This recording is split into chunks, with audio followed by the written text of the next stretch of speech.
Neverwinter has been out for over a decade at this point, and it's gone through major changes over the years, some completely changing the core systems and mechanics. As someone who started playing with its release on PS4, grinded to endgame then quit because of some really bad changes that were made, I had to wonder, how is the game now? Is it better? Is it worse? And most importantly, is it worth playing? With over 1,000 hours in game and over 50 hours recently, these are my thoughts and analysis on how Neverwinter is for both returning and new players. To start, there are a variety of classes and races you can pick from. Races have different stats that allow you to min-max your class. And classes are of course your standard things that fall into DPS, tank, etc. These have not really changed much since mod 16. And real quick, for those that don't know, mods are your major updates or expansions that the game has, so I'll be saying that a couple times throughout the video. Each class has 2 paragon paths, and this allows you to kind of spec into one role or another. For example, the fighter class can be a tank or DPS.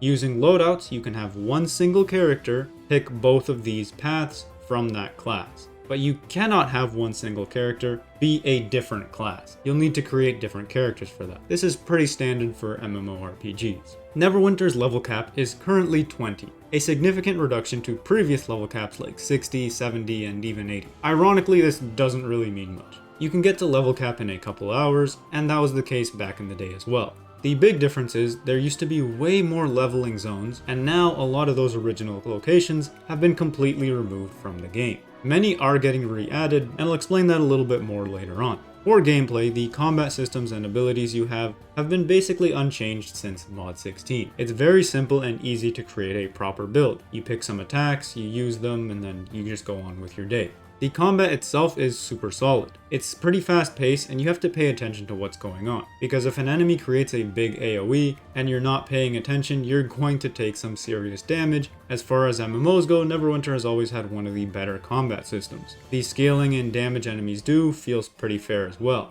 You can have some enemies one-shot you, but if you're actively dodging, blocking, essentially doing what you're supposed to do, you and your team should be completely fine completing their content. So, what about character progression, loot grind, you know, the MMO power fantasy of making a powerful character? Once you hit level cap, you have to start focusing on item level. The higher your item level, the stronger you are. Kinda. At level cap, you keep getting better and higher stat gears, which allow you to do harder content that has specific item level requirement. You start with just getting basic stuff like armor, helmets, weapons, but if you want to get to that end game, you need to get into the more complicated system like companions, mounts, enchantments, refinement, and so on. I will explain more about progression in a bit, but right now let's talk about the core gameplay loop and grind, essentially the stuff you're going to have to be doing in order to get that item level. There are 2 major gameplay systems in place, the campaign or adventures and random queues. Your random queues is what you're going to be doing on a daily basis when playing the game. Assuming you hit the minimum requirements, you can queue up for dungeons, skirmishes, advanced dungeons, and trials. Then your adventure or campaign is what you started doing to hit max level, and it's what you'll continue to do to make specific advancements for your character, like unlocking boons, which give specific stat boosts. Adventures or campaigns are something you'll do once and then never do again once you've completed it, whereas queues again is something that you're going to repeat pretty much daily.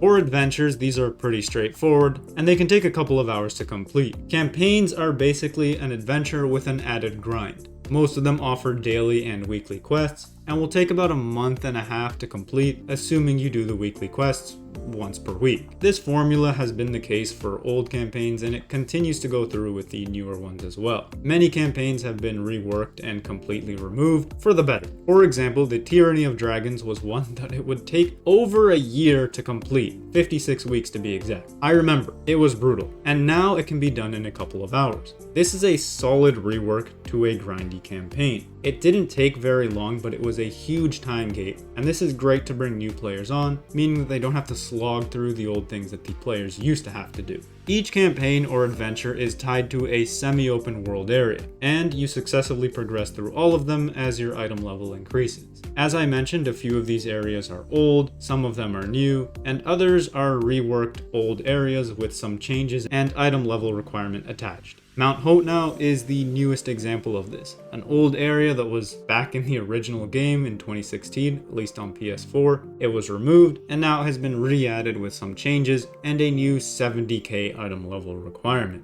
The campaign progression system is better than it was before, so I don't really have much to complain about here, and it is quite good for new players. The recycling content isn't great, but it's not the worst either. Moving on to queues. These game modes will take an estimated amount of time to both matchmake and complete, and you're pretty much always going to fall into that time range. Actually doing the content is fun and it feels rewarding. Regardless of your team, you pretty much should always be able to finish the random queue with the people it sets you up with. The only problem I have is that you can only join one queue at a time, or matchmake for one queue at a time. This is an issue because matchmaking can take several minutes. It's not the worst since you can go around playing and grinding other things like campaigns while you wait for it to matchmake. However, this means that queues take longer to matchmake than it used to. For example, before I could queue up for all 4 of them, the skirmish, dungeon, advanced, and trial. And whichever one happened to fill up first, I could join that activity.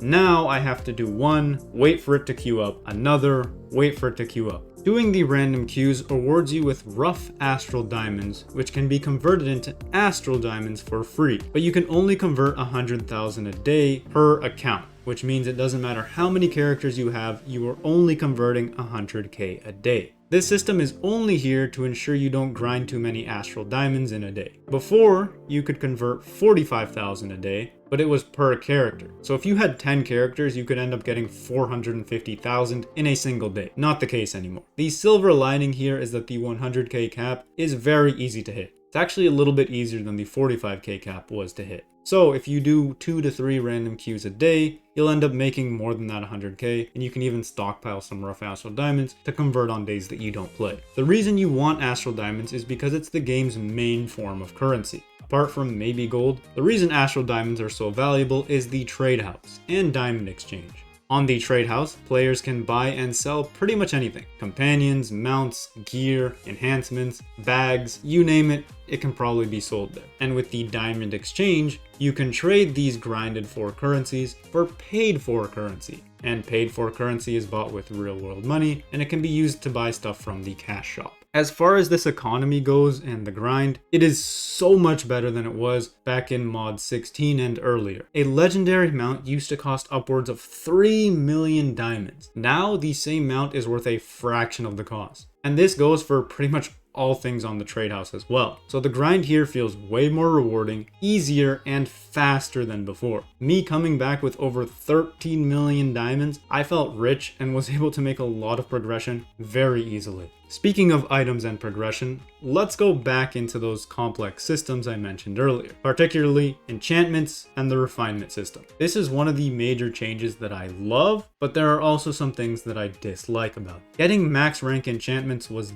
difficult to do before. You had to grind for each one. Now, if you get a single enchantment past a specific point, you can turn it in for an account-wide unlock. This is an amazing feature, as it means instead of having to grind 10 plus enchantments for multiple hours, you just need to grind one. And this is just one of the account-bound features that Neverwinter has implemented. Mounts and companions are other things needed for progression. Before, if you bought a mount for 4 million astral diamonds, it was for just one character. Now it's account-bound, meaning any and all characters you have on your account will get it, even ones that you make in the future. So, getting a top tier mount, companion, or enchantment for all of your characters is so much more accessible. There are problems though, particularly with the refinement system. It has essentially added in a pay to win mechanic. As you can probably guess, spending money allows you to cut down on grind time. Since premium currency can be bought with astral diamonds, the reverse is true as well. The premium currency can then be used to buy specific items only sold in the cash shop. Or pretty much they're so rare to get anywhere else in the game that you can kind of only get it from the cash shop. One of these items is the Coalescent Mote, which increases refinement odds to 100%. For those that don't know, you have your enchantments and you can refine them, and they have a % chance to succeed. As you get them refined, they increase in rank, which gives you higher stats and better item level. I will say that refinement odds were always low, but now they can straight up be 0%, meaning if you don't have one of these motes, you're essentially stuck and cannot progress. Yes, I know there are cheaper 1% motes that you can kind of not really grind, but regardless, this is still bad. Upgrading companions is another thing that is pretty bad, not because it's been changed, but because it's remained the same for the past decade. As I mentioned earlier, the prices of stuff like companions has significantly dropped, but the price to upgrade a companion's rarity has remained the same, and these cost hundreds of thousands, even millions of diamonds to upgrade a companion in rarity. These numbers again are really dated to a time when it was more expensive, and these prices should now be cut by like 90% in many cases. You could maybe cut it to 50% for the most high upgrade. Continuing with pay to win and loot boxes are a thing in Neverwinter. They have a pity system now, so opening a specific amount of loot boxes will guarantee you rewards, and you keep getting rewards guaranteed at specific thresholds. This is an awesome change. Don't get me wrong, loot boxes aren't great, but before there was no pity system, so the fact that it's here now is a good thing.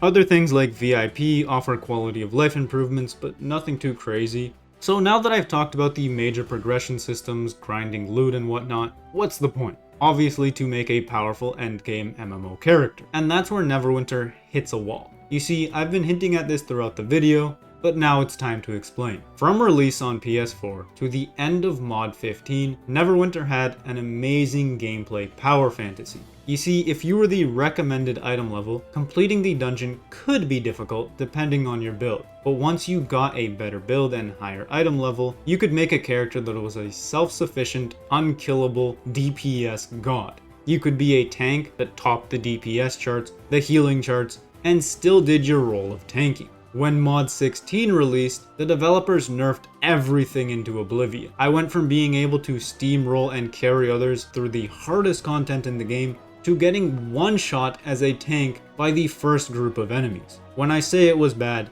it was bad. This happened because a number of stats were removed and Neverwinter added item scaling. Meaning, if you were a 20k item level character and you did a 10k mission, you got scaled down to 10k. This scaling system is still done today, but it's done so much better. Characters are not nerfed into oblivion like in Mod 16. As I mentioned earlier, the game is fun. Dungeons feel fair and balanced. They feel good to play. The problem is, there is no point in grinding higher item levels to an extent. You need the item levels to unlock content, though newer content is kind of removing this requirement. But you don't really need higher item levels to make you that much stronger because of scaling. As a tank, you will never top the DPS chart. As a DPS, you will always be pretty weak to enemy attacks. Now I will admit you do get stronger as you grind and put more into your build, but it's nowhere near to the scale it was before. Before, I could run a dungeon in under 6 minutes soloing everything, albeit a pretty easy dungeon. But now don't expect to solo speedrun a dungeon, even if you're over double the item level requirement. I did over 100 queues, and this is what I saw. Max level characters with proper builds were stronger. They would consistently out DPS me, the DPS classes that is, but they never strayed too far from their role, which means I was never out DPS'd by a max level tank or healer, something that I really wanted to happen, but it never happened. A good thing I will mention is that I was able to out DPS higher item level players, and I was able to outperform them because they don't have a proper build. This is a good thing because it means actually putting effort into your build means something. This has always been the case from Mod 15 and earlier, where you could outperform higher stats players. If you made a good build and the other player didn't know what they were doing, you would still outperform them. Again, a good thing. But the problem still remains that as a 40k item level player, there isn't much difference between you and an 80k player. The only defining thing being the content that one person can and can't do simply because they don't meet that minimum item level requirement. And even that's going away now. Mount Hope now, the 70k area, can be done at any level now. This is the case with most recent mods and expansions. So low levels are just getting scaled up, making item level now even more meaningless. Which is unfortunate, because I would say that playing Neverwinter now is a better experience than it was before. Leveling, astral diamond grinding, collecting mounts, companions, all that stuff is in a much better place than it was before. The combat and scaling is really good. I enjoyed doing the dungeons, but at the same time, I don't want to grind 100 hours and still take the exact same amount of time to complete the exact same old queues. I want to be able to build a character that can steamroll this weak content. And you can, to an extent, as a fully decked out max player, but it's still not to the same extent as before, and it doesn't change the fact that a 30k item level player should be able to easily solo a 10k dungeon, not the current state where they will get absolutely destroyed if they're by themselves. I get that they want to make a team-based game, but in doing so, they removed the power fantasy, which is kind of the main point of grinding. So, if you're a new player looking for a fun game to play with good systems and progression, I'd say give Neverwinter a try because it does get that. But if you're an old player thinking of picking it up again, I also would say it's worth a shot since the game is a lot of fun. Just don't expect to be as powerful as you once were, and keep that item level scaling thing I mentioned. Neverwinter, 10 years and still going. Lots of great things, and some bad things. Thank you very much for watching. Until next time.